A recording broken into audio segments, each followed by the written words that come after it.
Folks from around the world, patrons, subscribers, supporters of the Fourth Industrial Revolution podcast, thanks so much for tuning in. We got a handsome motherfucker right over here. Mr. Brian Masterson looking fresh, dude. It's the haircut, I guess. You look good. Know, I did this myself. You should have called me for yours, yeah. I should have. I need a haircut. Today we're talking the future of food. Let's dive in and eat.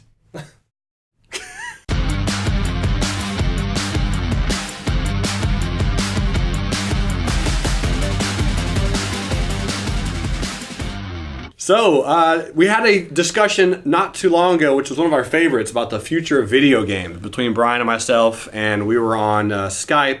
So we figured we'd have an in-person discussion today about the future of food. Like, what's it look like? What are we going to be eating 100 years from now? How are we growing it? I mean, agricultural, that was one of the huge industrial revolution changes. Well, not industrial revolution, agricultural change from the 1900s, just technology, farm technology, tractors, how that just has massively expanded.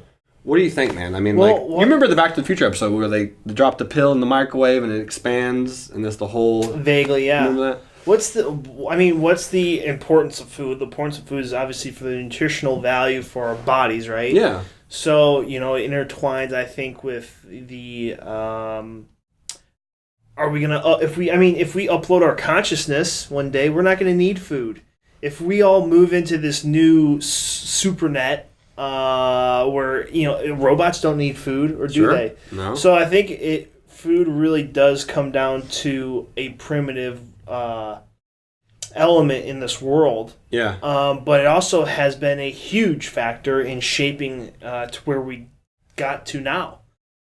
How so? What do you mean? So the agricultural boom. Yeah. The first revolution. Yeah. Mass producing food allowed for us to... So I really do believe that because we didn't have to go out and hunt and gather, we have more time to focus on other things. So we would start mass production, and the ease of obtaining food allowed us to go explore and be effective somewhere else. So that really did allow for the advancement of where we are today. Sure. Unfortunately, I think that we have fallen into a area...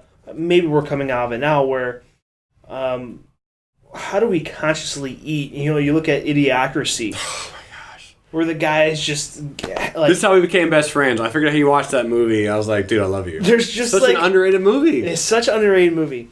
And you go to... I usually don't go to any fast food places, but it's that easy that we're not even concerned about the nutritional value anymore as to what that food's... providing for us. But I really do believe that how you treat your body, how you eat your food, working out, the whole 9 yards really does allow for you to feel better, be more focused. You're not lethargic. You may not need a 2:00 nap. All these healthy things that you do for your body really does make your mind perform better. I think, more effective and performs better. Do you think that there will ever be a time where people just rely solely on pills for their nutrition? They don't have to actually eat food? Well, I mean, that's kind of, I guess, like the supplement game, right? Yeah. So, just taking supplements all the time. Taking supplements. Obviously, water is a huge, huge component.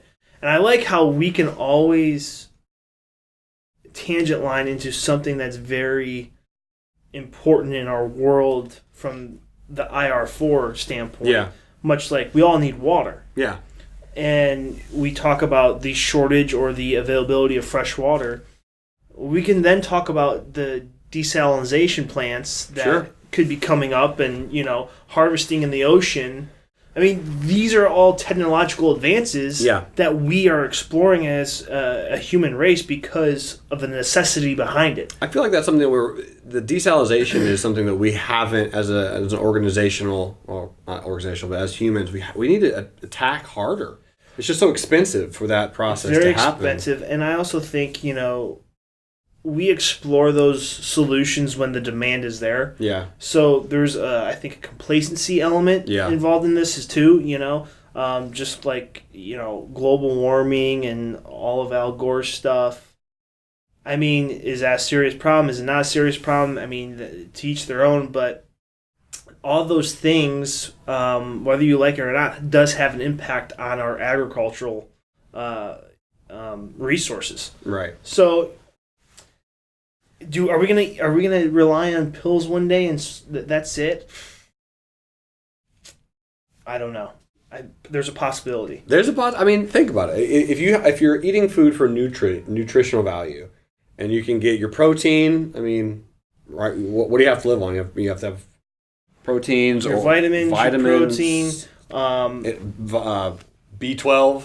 Yeah, Fish oil. You can go. I think you can go to any nutritional shop and buy every necessary piece to a well balanced diet. Yeah. But that's it depends on, I guess, what you're doing.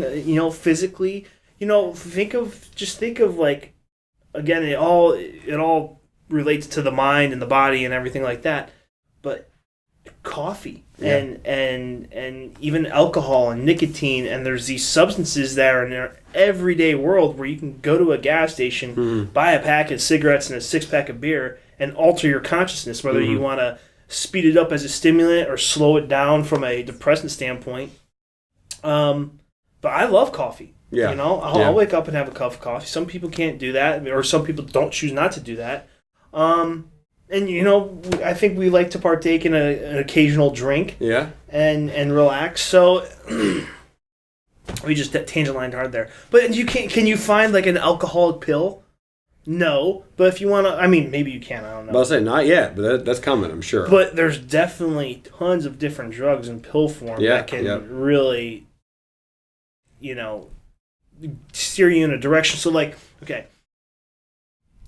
Even in like the 60s and 70s, businessmen would have liquor in their office. And it'd just be casual to have a drink as you're meeting, as you're conducting business, smoking cigarettes inside. Yeah. All these things were in the norm, and we didn't know were high risk for health diseases, right? Sure. So that kind of started to take. So I think the more research we do, will better help us understand as to what are these substances and pills and supplements that we can take that will move us into a better direction. Another example is the vaporizing e-cigarettes. Yeah. That's a new technology. Yeah. And all you're doing is simply smoking a liquid, or the liquid's heating up, and you're sucking in the steam, essentially. Right. Of nicotine. Right. And so you don't need a cigarette anymore. Have you done that before? I've tried that, but and they can do all these different flavors. So all these kids are, it's like cream pie or apple pie or whatever. So now all these kids are doing it. Is it an alternate to cigarettes? Yes, but we still don't know what those health parameters or risks are yet. Right. Because there hasn't been enough research. Right, there's enough data on it. Yeah. 10 years from now, people could be like, yeah, those e-cigarettes, they'll kill you in about 3 years. And watch everyone, I mean, who knows, man? Who knows, yeah. Who knows? I mean, cigarettes and tobacco has been around for so long. Right. So long. That's been thousands and thousands of years people have been smoking that. But. So I think, that again goes back to a plant and, coffee beans and everything. Like, if you take meat and poultry and all of that outside of a normal diet, essentially a plant-based diet, it's very interesting to look at. I am interested in healthy dietary type of programs, whether it be vegan. I like exploring them all, and I do keep a healthy balance of meat and plants, and vegetables and fruit, but I try to stay away from processed things. I don't think that's natural for our body to eat something that is manufactured in a factory. Right. I just don't think that is really where we came from. Now in the future, I think again, like, where is this cross-pollination between AI or robots and humans going to happen? Where we're harvesting this planet. But when's it going to come a time where we, or somehow the consciousness interlaps with machines and we don't really need those nutrients anymore. Therefore, we don't need to eat and drink water and do all that. Right. Because it's all machine based. Right. You know? That's where it gets that's interesting. But that's you saying that. That would be thousands of years. That if the humans don't exist anymore. Yeah. For sure. Humans are going to be here for a long, long time. Long time. You have the Terminator apocalypse is a possibility. Sure. But you got the Matrix. But even then, you had humans. You still had humans fighting. They're still around. You're not going to eradicate humans. I don't know. I feel like we're kind of getting into this the alien subject as well, and I'm just keep going back to what we were discussing earlier about the Akashic records, and been researching that, and that's just bizarre to think about. Some huge civilized technology that's bigger than us. Yeah, for sure. Let's get back on track. Yeah. Tangent lining. Yeah. Okay, so let's talk about where that cultural divide happens between the normal meals that people have and then the really expensive meals. So, for example, you go to Golden Corral, $12, all you can eat, literally all the food that you could possibly want. Or you go to a 5-star, 3-star Michelin, $400. Boop. Yeah. What's the best meal you've ever had? Oh man. Or I should say the most expensive meal. Sorry. The most expensive meal I've ever had. What's the most expensive meal? It probably had to do. I can't recall off the top of my head, but it probably had to do with some type of meat. Some rarity like a Wagyu beef or something like that. I'm not a huge listen. I know what food is. It is a means to an end, and that's to fuel our body. Yeah. I do appreciate the art of what do you call it? Culinary. The culinary art. You have these people who dedicate their life to crafting this amazing dish and the way they flavor it and spice it. Now, you don't have a sense of smell, right? So I don't think you would appreciate it as much as I would. But listen, someone works their ass off. Yep. Someone goes and hand picks this meat, overseas or at these special farms, brings it in and crafts this amazing, dish. That's cool. But you have to look at the monetary side as well. So you look at the people going to Golden Corral. Yeah. Do they go there for the cuisine because they really do love it, or it's so fatty and sodium based. I just feel like the appeal of the Golden Corral is that it's cheap and you can eat as much as you want. Right. And I think us as Americans really do have a gluttonous issue for sure. Yeah. Yeah. Other countries, man, you go to any place. It could be a hamburger. If you go to Germany or whatever and you get a normal hamburger, it's smaller than it is here. Portions here are insane. Portions are insanely big. Large portions. Right. Yeah. And I think that again kind of correlates to the capitalistic lifestyle. More is better. Mm-hmm. Overeat. You don't. It's not just obtain or satisfy your current needs, but overindulge, make more money, eat more food. Yeah. So I think if you can. Why do you want to eat healthy? I think it's to feel better. It makes me function better. Yeah. It makes me think better. It makes me... So again, I'll eat the appropriate portion size, and I'll eat healthy things because it makes me feel good. And if you're not, I don't know, I can't tell you how someone feels, but I would believe if you're going to McDonald's every day and getting a Big Mac at lunch, and you go back to the office and it's 2 p.m. and you're like, oh, I'm lethargic, why would you want to put your body in that state, right. Or if you're up late at night and you're drinking Mountain Dew and eating Cheetos by your computer or video games, what's that doing to your body? Surge, remember Surge? Surge, oh my gosh. Monster Energy, these energy drinks, man, it's insane. Yeah. So I think the future of nutrition will definitely be catering towards more health consciousness. Right. Okay. Look at Whole Foods. Yep. And Amazon acquire. Why would Amazon acquire Whole Foods? Yeah. Well, I mean, I think the reason Amazon will acquire Whole Foods is they're going to, or they want to get to a place where it's more simplistic for people to shop, order their food online. Very, very similar to like they just go down, click, click, click, click, click.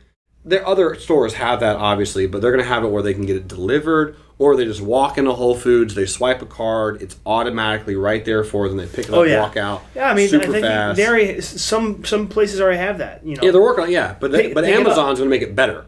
Yeah, I think Kroger has, or Publix or Kroger's, but you grocery shop online, you go there, pick it up, boom, gone. Which I've never done before, and we need to try that out. We need to mark that down.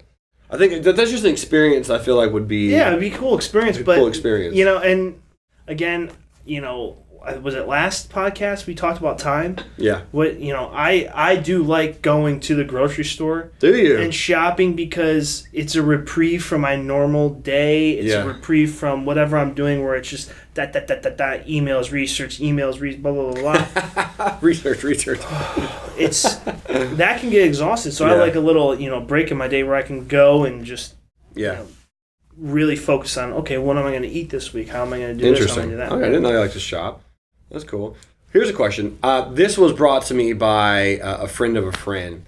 They mentioned this person's vegan, like hardcore vegan, and there was a statement made that 100 years from now we're going to be a meatless society. What do you think? Because who was your friend the one saying this, or was it quoted from someone? Exactly, just a statement, like a question. Like, do you think 100 years from now we're in a meatless society? Like we survive entirely off of meat, or the ability? At least we have the ability to. We already do. I mean, we have the ability for sure. But it's like, will that ever happen? Because a lot of people go down the route of it's very expensive to make meat. Meat is the most expensive part of your meal for sure. As you mentioned earlier, the most expensive meal you've ever had was probably some type of meat.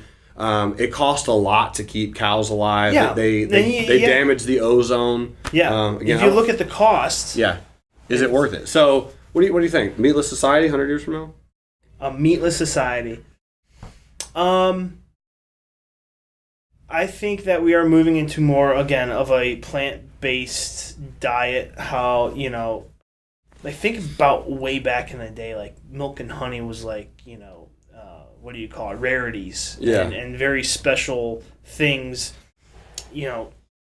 Slaughtering a goat or a pig, or, well, not a pig, but whatever type of cow, whatever type of animal it was a special occasion. Yeah. A ram usually. It was rare because there was a process to raising it. I think we are definitely moving away from factory farming. Whether that increases or I don't think it's going to decrease the price of meat. I think it'll increase it. Right. But do we move away from it? In 100 years, I think we might be in a supernet. Our consciousness will be. No way. It's not going to happen that fast, man. It's not going to happen that fast. They thought in 1984 that we'd be flying cars and we'd be living on the living on the moon. Technology moves fast, but not a humanity technology. Not that quick. That's just my opinion. Right? Maybe I'm wrong. All right. I'll retract from saying our consciousness will be uploaded on some type of supernet. But I do believe, like AI, there will be robots walking around that will have their own consciousness that we will be conversing with. I do think something like that will happen. Sure. I like that prediction. I mean, so the reason I say that is because all the movies... So think about now, all the futuristic movies that you see, like they're like in the future. They're always like 2400, 3200. Right. But like 20 years ago in the 80s, they would say 2028, 2018. It's funny to see those predictions. Yeah, because they realize they're like, whoa, we're not going to move that fast. Because when the internet came out, that's what they're like, oh my gosh. Yeah. But whatever those machines will need, and laptop needs energy, needs power. Yeah. For our meat body. Yeah. Sure. We need fuel and power. Yeah.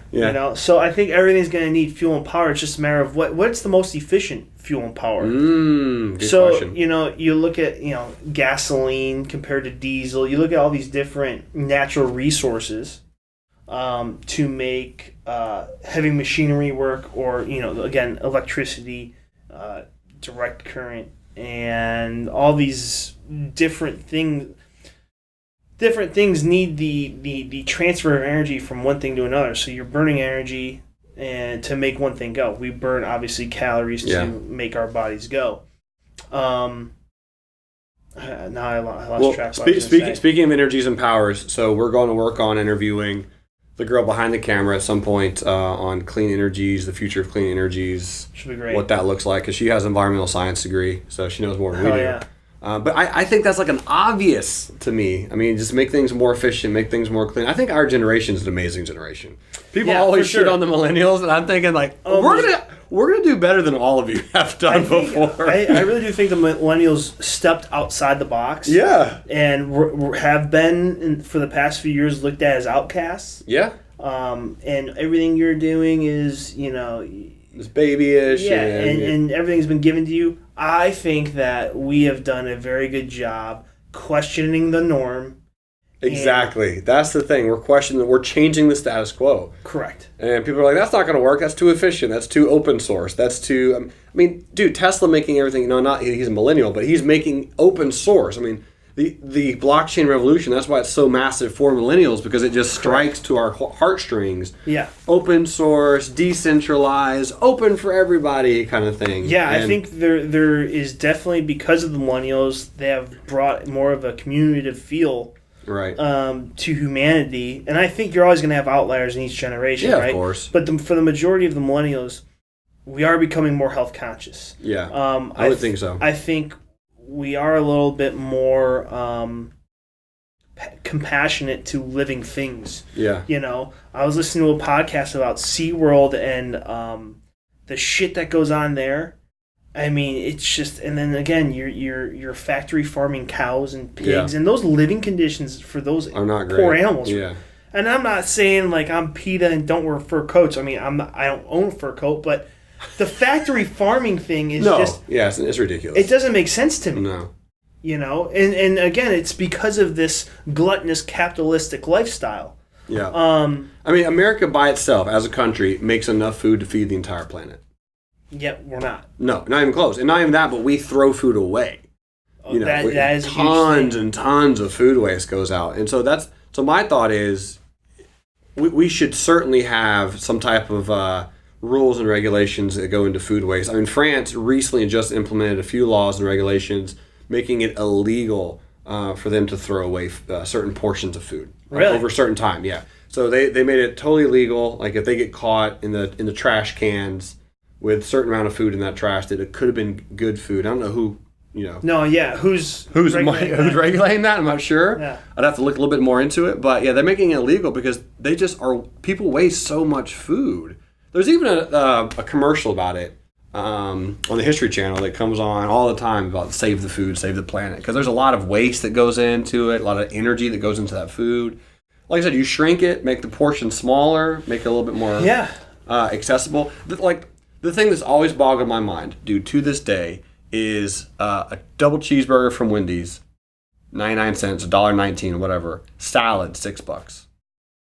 Why is that? Why? Yeah. Well, I mean, because they're made meat more. They've made that process. It's more profitable for them, and then it's more efficient, and people like it better. So they streamline the supply chain in such a massive way that it's so much cheaper and easier and efficient and better. It's all about the dollar, baby. All about the dollar. All about the dollar. Man. Well, which is fine. Which is okay to an extent, but it's like you also got to care about the health of the nation, the health of of your citizens, and I think like a water is more expensive than Coke. It's insane. Mind blowing. It's insane. I know you got a comment. I got a comment too. Well, we're talking about regulating. Just wasting food. Yeah. America producing so much food we can feed the world. Think easily. Of all the societies and communities that are impoverished and don't have access to clean water. Yeah. And don't have access to nutritious food. I mean, it's just baffling. So, we're spending our time trying to make money and cut costs and, increase the profit margin. But I mean, and I know there's charities out there, but as a collective, why aren't we focused on improving, African environments where we can supply cleaner water, or maybe help produce or introduce some type of production where here's how we can farm better or become more efficient in providing nutrients to our communities. Mm-hmm. That's not there. Yeah. I don't think it's there. It is there in a small, minute degree. Very minute, yeah. But I think there can be a bigger effort in helping out those societies. Right. Oh, absolutely. I mean, I was always envisioning, now this is just a totally dumb idea, it's going to sound very stupid, but which is fine. But when I was a little kid, my mom would always say there's starving kids in Africa, finish your food kind of thing. Mm-hmm. And I'd always envision, I was like, man, I wish there was like, those tubes at the bank where you put the thing in and it just goes. I was like, I wish there was like these tubes I could just put food in and just send it. Just like right to another place where they could receive it. Yeah. But I was like, that would make, like, I don't know what that looks like if teleportation ever becomes a thing, or instant, being able to fax a physical product. Sure. Yeah, that's 100% going to be that's absolutely happening. That's coming. Because you can fax paper, you can, we can fax the information. You're going to be able to fax a physical product. Remember we talked about that during the 3D printing episode. You can send a blueprint to someone and it can. That's happening. That's going to happen. So at some point, I think there needs to be more attention on that, but it does start in a way with and I'm always a big proponent of the education system. All of this is going to stem from our school lunches. As crazy as that sounds, like the core of our generation, the next generation, they're growing up in these schools where their school lunches are mortifyingly awful. The gap in society from a economical standpoint still has effects to this degree. Private school versus public school. At private school, you either bring your own lunch or you pay for your lunch or whatever. But the public school system, yes, we're providing food to these kids who may not have access to food at home or don't have money to purchase a lunch or bring a lunch. But some of those lunches are just, what the hell are they serving the kids? Do you remember when you were in school? What kind of lunch did you have? So I did go to a private grade school. Oh, you're bougie. Oh, I didn't know. No, I'm not bougie. I'm just kidding, dude. It was a like a south side Catholic grade school. Right? Gotcha. And you wear uniforms and everything, but it's nothing like some type of sport coat blazer prep school. Right. It's just a private Catholic. Okay. Pay your like. But what'd you eat? What did they have normal? But food? No, it was like very similar to the public school lunches. We just had to pay for it, which was like $2 or $3. But the square pizza that fits perfectly. Oh yeah, the square pizza. Yeah, and then the macaroni and cheese, the fried chicken, the fried ham, country steak ham, all of it. Every time I ate, man, like I'd always had like weird stomach issues anyway. So I remember being in school and just gurgles all day, gut rot. Like it was just not. Well, I never ate food and I was like, yes, this is fantastic. You mentioned education though, but I've seen a big spike in this is appropriate nutritional education. Yeah, that's gonna be a huge thing. I mean, we were taught the food pyramid. Yeah, the food pyramid. We weren't. I haven't. My brain hasn't put that in. 5 servings of grain. The foundation of the food pyramid is eat bread, eat more grain. Yeah, grain. And then you have others at the top, which you can only have 1 or 2 portions a day, which is like pure sugar. Yeah, just tons of sugar. Sugar. I'm sure they have now different food pyramids, though. Or I'd have to research that. I certainly hope so.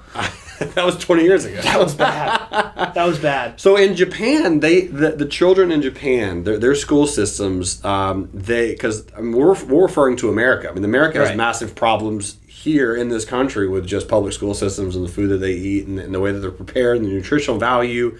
But in Japan, the kids have to prepare their own food. I wouldn't say in all schools. So I would just say this could be a private school, but these are definitely, I've seen this on the internet, so it has to be true. But the kids are preparing their own food, so they cut it, slice it, dice it, boil it, steam it, all that good stuff. Cool. Yeah, they put on their plates, they eat it. So lunch is like an hour and a half block. Well, it teaches responsibility when it comes down to exactly. food. And after they have to clean it, they have to clean their stations. They have hair nets on, so they're doing a lot of the work. So each kid's time has like an hour and a half block, and it's the whole school. So it's. I'm like, that's interesting because, it teaches them a lot more responsibility. Yep. And nowadays in school, like they're removing arts and sciences, they're removing music and art, theater, things of that nature, and they're putting so much emphasis on passing these tests, but they're not even focusing on, okay, financial literacy and food literacy are the two things that are going to change, like have the biggest impact on your life. And then third would be physical education, right?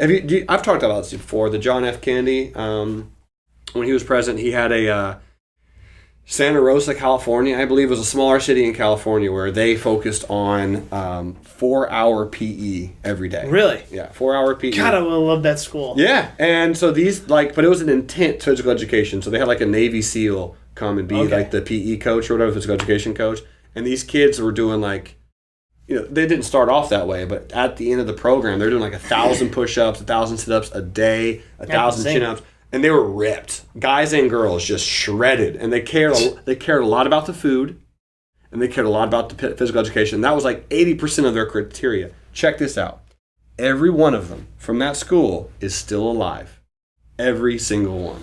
So I mean, we haven't hit on the topic of longevity when you eat well. And we haven't, but that's a huge deal. I mentioned sugar. Yeah, refined sugar is poisonous. Mm-hmm. Like, seriously, diabetes have spiked so much in this country, it's ridiculous. Children diabetes, man. It is so bad. What I don't understand is how people can just drink a Mountain Dew and eat, a cookie or a bag of chips, and it's just like, we talked about that addictive element with caffeine and substances. I believe there is an addictive component to sugars. And that's science, dude, at this point. I mean, for everyone out there, please, I just encourage you, just for 5-7 days, cut sugar and cut some processed carbs out of your diet, and just have apples and bananas, eggs, oatmeal, salads, some chicken breast, some lean chicken breast, some lean ground beef, or some bison or whatever, for about 5 days. Fish. Don't even worry about supplements or protein shakes or any of that stuff that you hear on all these different podcasts. Just try to eat healthy and think if it's living. So like you go to a store and like the paleo diet, pretty much. What's that? Paleo diet. Paleo diet, is caveman diet. Yeah, but I mean, if you're gonna have a piece of wheat bread and a sandwich, like that's fine. But just cut out all the processed shit in your diet for 5 days and see what that does to how you feel. You'll feel your metabolism. You'll feel your energy. You get a little lethargic the first 2-3 days, though. You do. You gotta push through those, and don't rely on your normal routine of drinking a Mountain Dew at 2:30 in the afternoon. Or Coke, or having that ice cream late at night before you go to bed, or anything like that. If you cut that shit out for 2 days, by day 5 you will feel more energized. I really do believe you'll be feeling happier, and you'll start to be having this clarity come to your thinking. Yeah. But you'll become more efficient with everything else that you start doing. Mind, body, and soul. We've talked about this on this podcast before. This is a vehicle to get shit done in this realm, in this 3-dimensional realm. We are here to. We can sit here and discuss why we're here, but. If we are going to survive in this environment, we need to fuel this body. Sure. And when you fuel this body, what's included in this body is this brain. If you're taking care of this brain and you're taking care of your body, you're going to live longer, obviously. Yeah. From a nutritional standpoint. I can't tell you if you're not going to get hit by a car, but Right. Good advice. No process. It's fun to try. I mean, there's 5 days of your life. It could be totally transformative. They definitely can, certainly. And listen, I've been on the bad side of eating unhealthy things and indulging in in bad things for you, but I've also been on the other side, and it's just for the past few weeks I've just changed my diet up, and I've been working out more. I feel totally different. I feel like I can get a lot more done now. I mean, it's awesome. Yeah. Congrats, man. I love it. Well, folks, crazy as it sounds, that's the future of food right there. Future of food. A lot of stuff to talk about. I mean, that's the cool part about it. We could chat about this for a long time. If you have any comments, questions, suggestions, thoughts, oppositional viewpoints about any of the material that we covered today, we'll be posting some additional materials, just some other videos that I mentioned. We'll post them on our IR4 Patreon page going forward. But a lot of good information coming up. I got a company in May. It's Health and Wellness Month, so we'll probably have these discussions again. We'll maybe discuss. We should probably bring in some type of a trainer. Yeah, a trainer or a nutritionalist.